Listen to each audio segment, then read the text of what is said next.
Аньо, ребята, всем привет, новый выпуск на канале.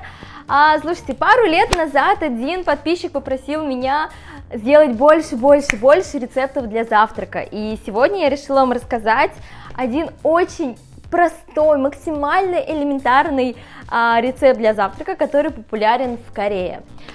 Дело в том, что здесь найти обычный батоху такой или кирпич бородинского практически нереально. Во всех супермаркетах лежат американские тосты, вот булки для хот-дога, все вот такое из ненастоящего хлеба.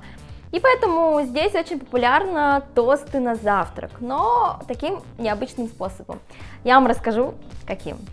Мы с вами подготовим два вида тостов. Один будет такой с сыром, а другой будет на десерт сладенький. Итак, нам понадобятся самые простые ингредиенты. Это тосты, тостовый хлеб, вот здесь вот написано тосты. Понадобится два яичка. Одно яичко будет для сладких тостов и второе для тостов с сыром. Но так как у нас тосты с сыром, значит нам понадобится сыр. Естественно, мы берем сыр для сэндвичей. Его удобно положить, он как раз такой квадратненький, прям максимально просто, даже резать не надо. В общем, супер быстрый рецепт. Супер быстрый. Для сладких тостов вы можете использовать шоколадную пасту. Понадобится нам еще немного сахара, не коричневый, и понадобится корица молотая. И все, ребят, больше ничего не понадобится. Итак, берем первое яичко.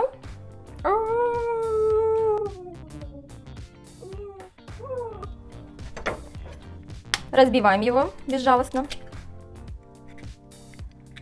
И все хорошенечко взбиваем, можете делать это венчиком, но здесь в Корее как бы вызов принят, понимаете, все делается палочками.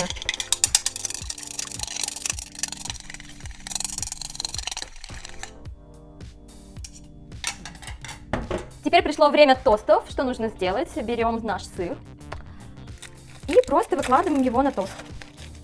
Первый и второй. Я еще сверху хочу посыпать вот такими травами итальянскими, привезенными, кстати, из Бали.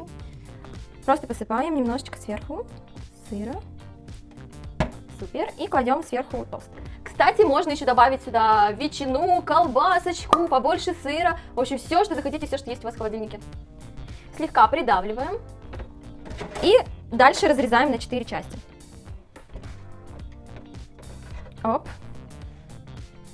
И оп.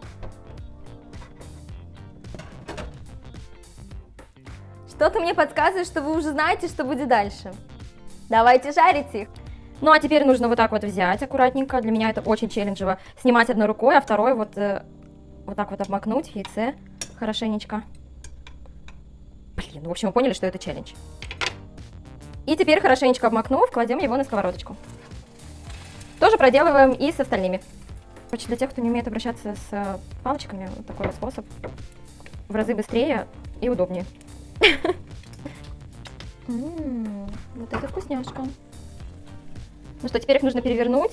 Как вы поняли, настоящие про тоже делают это палочками, но я не про. Оп. Ух, я прям чувствую, как там плавится сыр. В общем, вообще это реально русские гренки. Просто русские гренки. Готовы. Выкладываем их красивочко на тарелку. Для сладких гренок нам понадобится то же самое. Одно яйцо. Также беспощадно разбиваем.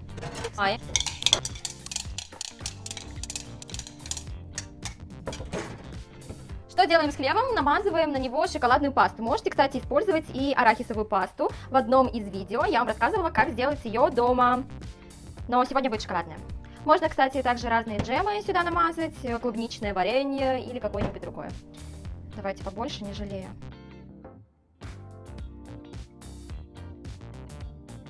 Также добавим сюда совсем немного сахара.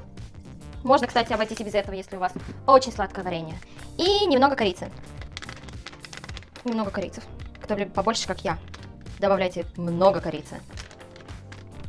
Все хорошенечко взбиваем. Также плотненько все прижимаем. И делим на такие же 4 части. Вы знаете, что делать. Я уже не буду извращаться с палочками и сделаю это по простому способу, учитывая, что у меня во второй руке камера. Ну что, поехали, сладенькие.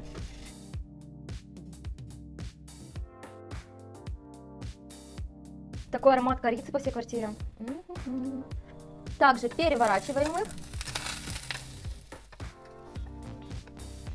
Готово! Выглядит очень-очень аппетитно. Что с корицей, что с сыром, ну просто. В общем, их надо есть, а пока они горячие, это, конечно, просто выглядит мега-мега вкусно, аппетитно. Теперь пришло время шоколада с корицей. Выглядит тоже вполне аппетитно.